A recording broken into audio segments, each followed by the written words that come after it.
Hello guys welcome to my channel और आज hello guys welcome to my channel और आज हम लोग देखेंगे मेडिकल सर्जिकल नर्सिंग का टॉपिक है developmental dysplasia of hip.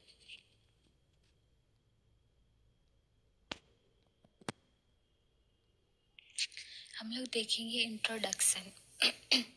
Dysplasia of the hip is that developed during fetal life or in infancy. The old name was congenital dysplasia of the hip, which is changed to indicate that not all cases are present at birth. Some cases can develop later on during infancy and childhood. Dysplasia of hip जो है वो develop होता है during foetal life या फिर foetal life में during होता है या फिर इन्फेंसी में। फिटल लाइफ कहने का मतलब है मदर के वोम में भी डेवलप हो सकता है कुछ कंडीशन की वजह से, या इन्फेंसी या फिर बेबी के बर्थ के बाद, मतलब बर्थ से लेके 1 ईयर तक बेबी का development dysplasia of hip develop हो सकता है। The old name was congenital dysplasia of the hip, which is changed to indicate that not all cases are present at birth.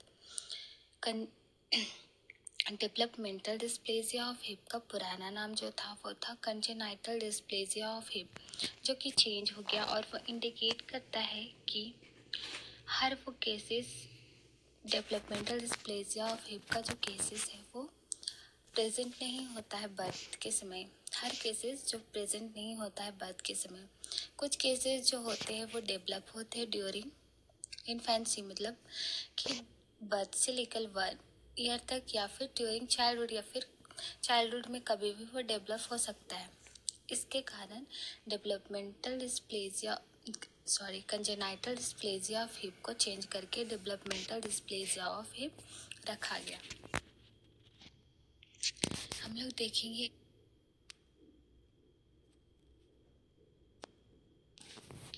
हम लोग देखते हैं definition. It is a condition of hip dislocation in which ball and socket joint does not form properly and ball of femur easily slips in or out of hip socket. ये एक ऐसा condition है hip dislocation का, मतलब hip bone के एक जगह से दूसरी जगह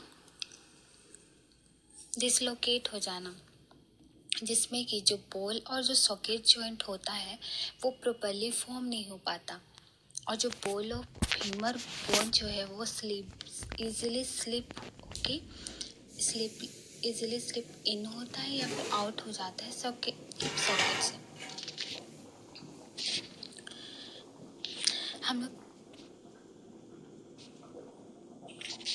जैसा कि हम लोग पिक्चर में देख सकते हैं हेड ऑफ फीमर और हिप सॉकेट जिसको हम लोग एसिटाबुलम कैविटी भी बोलते हैं, जिससे हेड ऑफ फीमर अटैच होता है।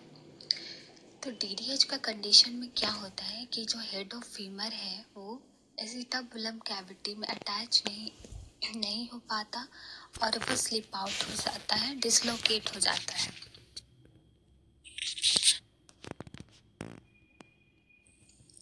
अब हम लोग देखते हैं इटियोलॉजी, किस फैक्टर्स की वजह से डीटीएच का कंडीशन डेवलप हो सकता है। फर्स्ट है लो लेवल ऑफ एमनियोटिक फ्लूइड, जिसको ओलिगोहाइड्रोएमनियोस बोलते हैं। जो एमनियोटिक फ्लूइड है वो बेबी को मदर के वोम में मूवमेंट में हेल्प करता है और उसके ऑर्गन्स डेवलप में हेल्प करता है, बोन्स मसल्स डेवलप में हेल्प करता है, टिश्यूज जो डेवलप होते हैं बेबी में जिसमें एमनियोटिक फ्लूइड हेल्प करता है। ऐसा कंडीशन है ओलिगोहाइड्रोएमनियोस, जिसमें कि एमनियोटिक फ्लूइड का लेवल कम हो जाता है। अगर एमनियोटिक फ्लूइड का लेवल कम हो जाएगा तो बेबी का प्रॉपर ग्रोथ नहीं हो पाएगा, जो लीड करेगा डीडीएच के कंडीशन को। सेकेंड है एबनॉर्मल प्रेजेंटेशन, जो कि ब्रीच प्रेजेंटेशन जिसको बोलते हैं। ब्रीच प्रेजेंटेशन में क्या होता है कि बेबी का जो हेड है वो लोअर अपर साइड होता है मदर के वोम में, और जो बेबी के एक्सट्रीमिटीज़ हैं वो लोअर साइड होता है। जो नॉर्मल पोजीशन जो होता है बेबी का मदर के वोम में वो होता है बेबी का हेड लोअर साइड होता है और एक्सट्रीमिटीज़ जो होते हैं उनके लोअर एक्सट्रीमिटीज़ जो होते हैं वो होते हैं अपर साइड में। ब्रीच प्रेजेंटेशन में बेबी को प्रॉपर स्पेस नहीं मिल पाता है प्रॉपर मूवमेंट में, जिसकी वजह से प्रेशर पड़ता है पेल्विक रीजन पे और DDH का कंडीशन डेवलप हो सकता है। नेक्स्ट है फीमेल चाइल्ड।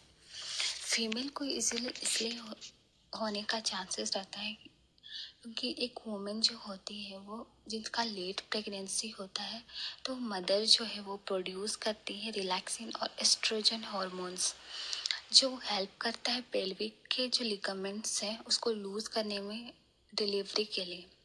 तो फीमेल बेबी जो होती है वो ज़्यादा सेंसिटिव होती है इन हार्मोन से, रिलैक्सिन और एस्ट्रोजन हार्मोन से, जिसकी वजह से उनके जो हिप लिगामेंट्स होते हैं वो ज़्यादा लूज हो जाते हैं जो हिप जॉइंट को अनस्टेबल बनाते हैं और वो लीड करते हैं DDH के कंडीशन को।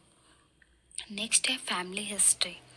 अगर फैमिली में कभी किसी को हुआ होगा तो DDH का कंडीशन इनहेरिट हो सकता है। अगर फादर को हुआ होगा तो उनके नेक्स्ट जनरेशन जैसे उनके बच्चे को हो सकता है DDH का कंडीशन।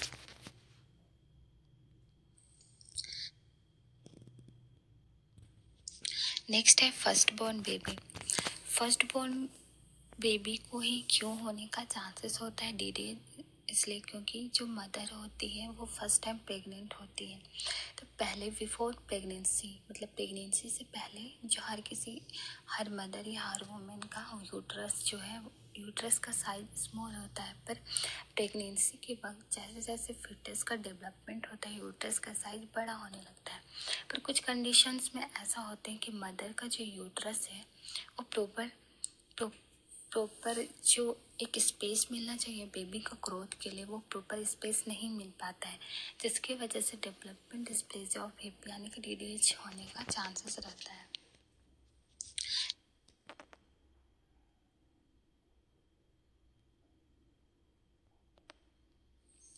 अब हम लोग देखते हैं pathophysiology. Due to etiological factor जैसे कि ओलिगोहाइड्रोएमनियोज एक इटियोलॉजिकल फैक्टर जिसमें कि low level of amniotic fluid हो जाता है, जिसकी वजह से वो बेबी के ग्रोथ को अफेक्ट करता है।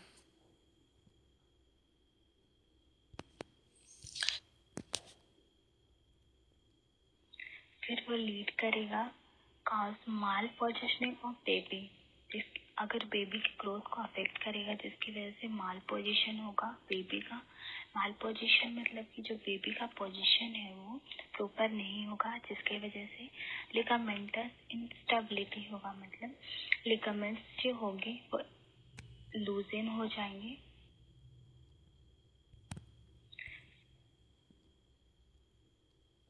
माल position of the femoral head out of the acetabulum. अगर बेबी का पोजीशन माल पोजीशन होगा जिसकी वजह से जो फीमोरल हेड है उसका भी पोजीशन माल पोजीशन होगा, मतलब कि जो एसिटाबुलम कैविटी से फीमोरल हेड जो है वो डिसलोकेट हो जाएगा। डिसलोकेट होने की वजह से वो हिप इंस्टेबिलिटी होगा, मतलब वो लूजन हो जाएगा, इजीली स्लिप आउट और स्लिप पेन होंगे।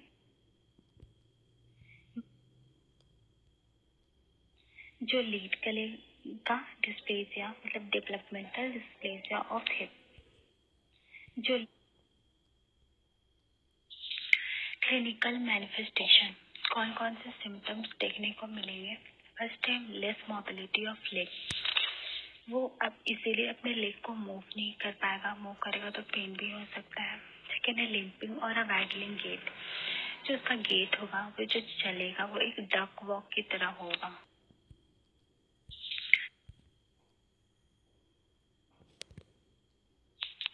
Uneven skin folds on the thigh, thigh में बहुत ज़्यादा स्किन फॉल्स दिखेंगे।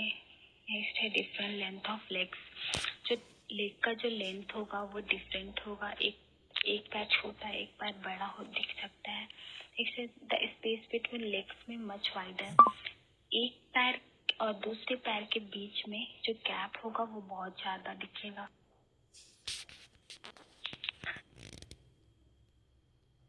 अनइक्वल पेल्विस लेवल, जो पेल्विस का जो नॉर्मल अलाइन रहता है उससे अलाइन नहीं रहेगा, पेल्विस एक अनइक्वल दिखेगा, इक्वली नहीं लगेगा।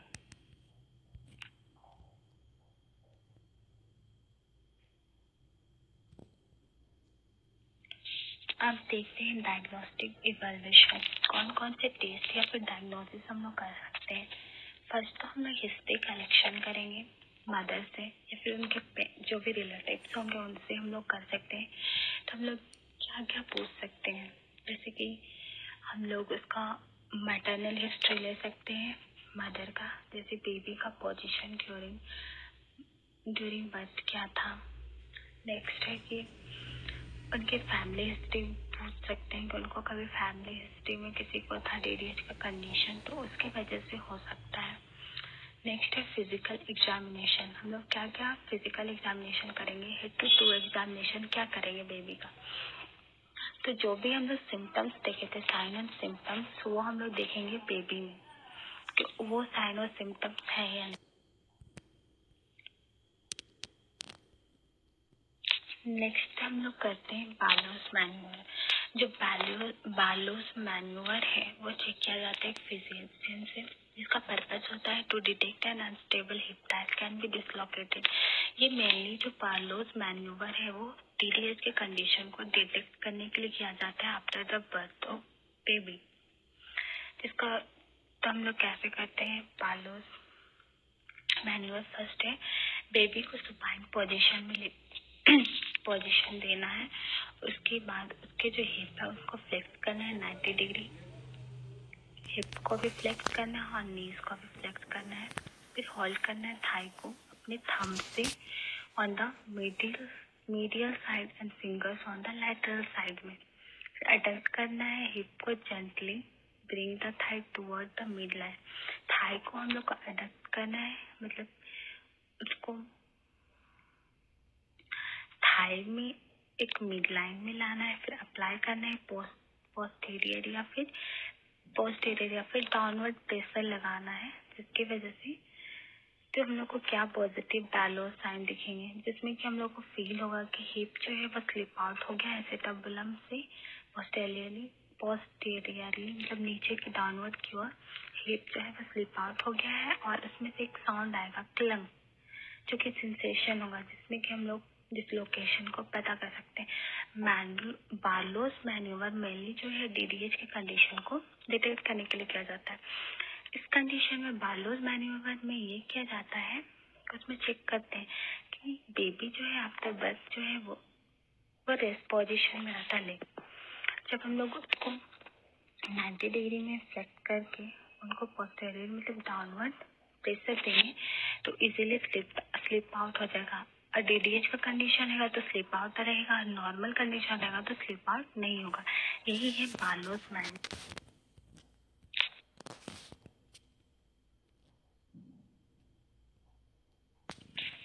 नेक्स्ट है ऑर्फिलानी मैन्यूअर। ये बालोस मैन्यूअर के ऑपोजिट है। इसमें हम लोग कैसे चेक करते हैं, फर्स्ट जो है इन्फेंट को सुपाइन पोजीशन में रखते हैं, फिर उसको हिप और नीज को 90 डिग्री में फ्लेक्स करते हैं, एक सेम ही है। फिर जैसे होल्ड करते हैं इंडेक्स और मिडिल फिंगर्स लैटरली, फिर अबडक्ट करते हैं hip gently move thigh outward की, मतलब लोग अबडक्ट मतलब हम लोग जो थाई है उसको दूर करते हैं एक थाई को दूसरे थाई से। बाय अबडक्टिंग अप्लाई एंटीरियर या फिर फॉरवर्ड प्रेशर लगाते हैं या फिर ग्रेटर टॉन्कैट में, जिसमें कि ऑर्टलानी मैन्यूवर में यही किया जाता है कि बेबी को 90 डिग्री पोजीशन दिया जाता है, नी को फ्लेक्स किया जाता है 90 डिग्री और जो फिंगर के हेल्प से थंब की हेल्प से अबडक्ट किया जाता है, हिप को जेंटली मूव किया जाता है, वन थाई से दूसरे थाई को दूर किया जाता है, मतलब नी से। नी को दूर करने के बाद हम लोग एक अबडक्टिंग प्रेशर अप्लाई करते हैं, मतलब फॉरवर्ड प्रेशर, नी को फॉरवर्ड की ओर। अगर DDH का कंडीशन रहेगा तो वो क्लंक और पाल्पेबल मूवमेंट होगा, जिसकी वजह से जो फिमोरल है वो रिड्यूस हो जाएगा इनटू द एसेटबुलम।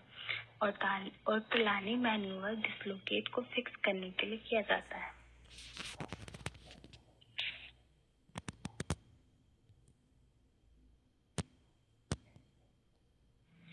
नेक्स्ट हम लोग करते हैं x-ray. X-ray is done to analyse the position of the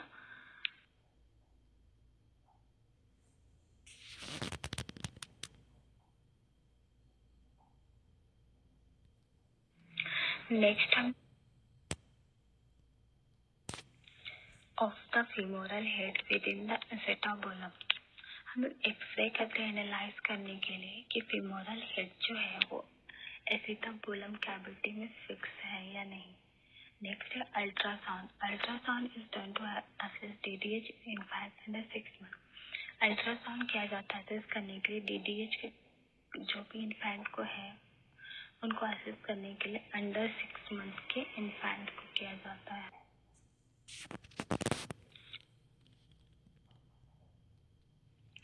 Genetic test. It helps to determine if the child carries gene variation that increase DDH susceptibility. Genetic test हम लोग करते हैं जो help करता है डिटरमाइन करने के लिए कि जो चाइल्ड है वो जीन कैरी किया है या नहीं, जो रिस्क बढ़ाता है DDH होने का। हम लोग इटियोलॉजिकल में देखे थे फैमिली हिस्ट्री। अगर फैमिली हिस्ट्री मतलब जीन वेरिएशन रहेगा, मतलब उनके जीन में रहेगा DDH, तो अगर उनके फैमिली हिस्ट्री में रहेगा डीडीएच का कंडीशन तो वो जीन कैरी कर सकते हैं बेबी। तो उसी को डिटेक्ट करने के लिए हम लोग जेनेटिक टेस्ट करते हैं।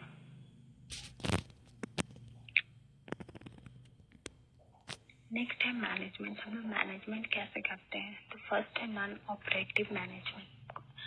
नॉन ऑपरेटिव मैनेजमेंट मतलब जिसमें सर्जरी नहीं करके कुछ मेथड से या फिर कुछ डिवाइसेस का यूज करके उसको ठीक किया जाता है। तो फर्स्ट है Pavlik harness, use to keep the hip in the correct position for proper development. Pavlik harness को यूज किया जाता है जो हिप को एक करेक्ट पोजीशन में रखने के लिए बेबी के प्रॉपर डेवलपमेंट के लिए।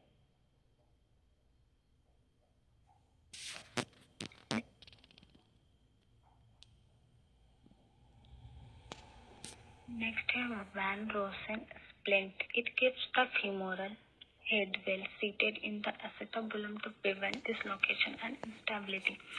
वैन रोसन स्प्लिंट जो है वो हेल्प करता है femoral head को वेल सीटेड मतलब एसिटाबुलम कैविटी में फिक्स करके रखता है, जो हेल्प कर मतलब जो प्रिवेंट करता है डिसलोकेशन या फिर इंस्टेबिलिटी मतलब लूज होने से बचाता है, डिसलोकेशन से बचाता है वैन रोसन।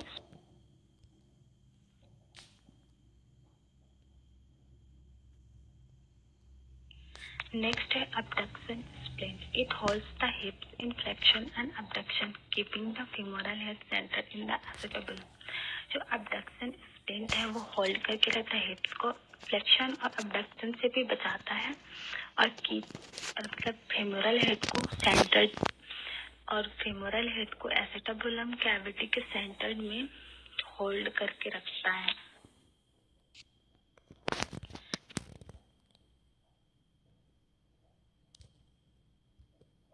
नेक्स्ट हम लोग देखेंगे ऑपरेटिव मैनेजमेंट, जिसका फर्स्ट है open reduction surgery.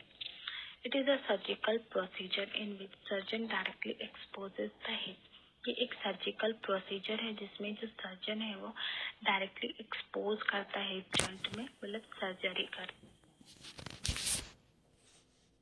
Next and places the femoral head into the acetabulum, मतलब जो सर्जन है वो इंसिजन करके डायरेक्टली एक्सपोज करके जो femoral हेड है उसको एसिटाबुलम कैविटी में प्लेस करता है, फिक्स करता है।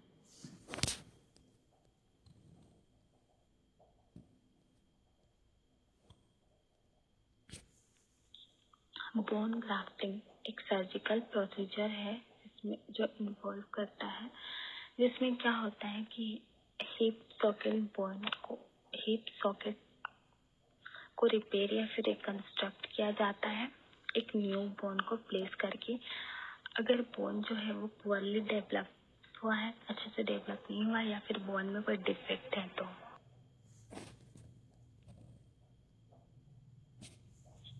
This is done in severe cases or during a total hip replacement. Bone is taken from the own body or other sources. Bone grafting mainly severe cases में किया जाता है, defect होगा तो किया जाता है, पुअरली डेवलप्ड होगा तो किया जाता है, या फिर एक जब ऐसा कंडीशन आ जाता है जब टोटल हिप रिप्लेसमेंट का जरूरत होता है तब जो बोन जो है वो पेशेंट के ओन बॉडी से लिया जाता है या फिर अदर सोर्सेज जैसे कि डोनर वगैरह से भी लिया जा सकता है। और मेनली जो बोन ग्राफ्टिंग किया जाता है वो फीमर बोन ग्राफ्टिंग जो किया जाता है वो एलियन क्रेस्ट से किया जाता है।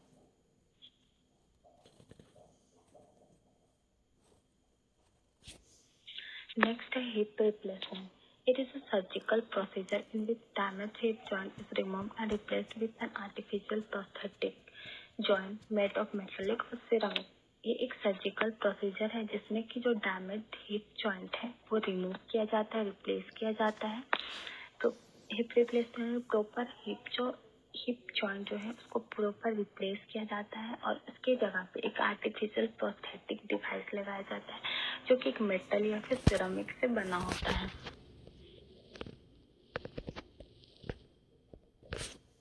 नेक्स्ट है spica cast. It is a rigid plaster cast that holds the hip and leg in a flexed position after closed reduction or open reduction. Spica cast एक सर्जिकल या फिर रिजिड प्लास्टर है, मतलब जिसको पीओपी भी बोल सकते, पीओपी की तरह है। कास्ट जो होल्ड करके रखता है हिप को और लेग को एक फ्लेक्स्ड पोजीशन में, एक नॉर्मल फ्लेक्स पोजीशन में आफ्टर क्लोज रिडक्शन और ओपन रिडक्शन सर्जरी के बाद अगर उसको सर्जरी। नेक्स्ट है स्पाइका.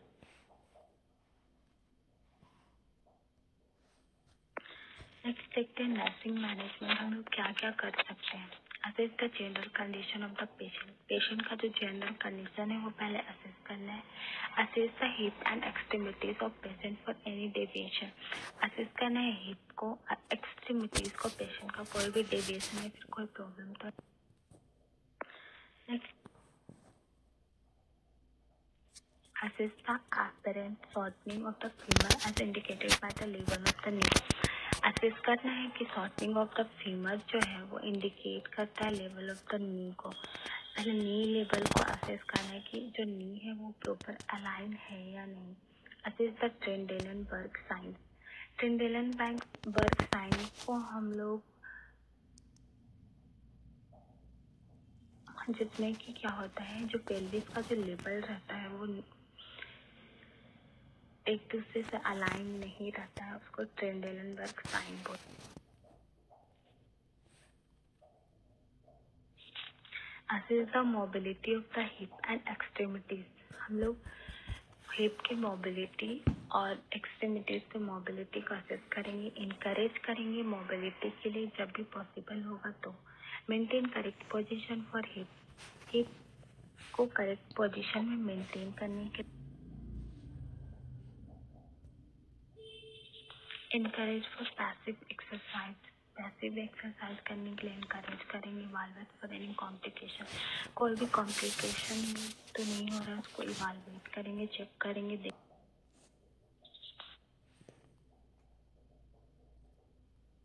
अब देखते हैं डीडीएच में क्या क्या कॉम्प्लिकेशन हो सकते हैं. फर्स्ट है एबनॉर्मल बॉडी स्ट्रक्चर. जो बॉडी स्ट्रक्चर है वो एबनॉर्मल होगा, एबनॉर्मल जॉइंट होगा. ट्रोकैंट्रिक ओवर ग्रोथ होगा, मतलब बोन के साइड में एक्स्ट्रा ग्रोथ, मसल्स की ग्रोथ होंगे. फेल्ड रिडक्शन, मतलब प्रॉपर ट्रीट नहीं किया गया तो जो सर्जरी या फिर जो भी डिवाइसेस लगाए जाएंगे वो फेल हो जाएंगे, रिड्यूस नहीं होगा, डीडीएच का कंडीशन नहीं हो रिड्यूस. अब देख नेक्स्ट है ऑस्टियोनेक्रोसिस.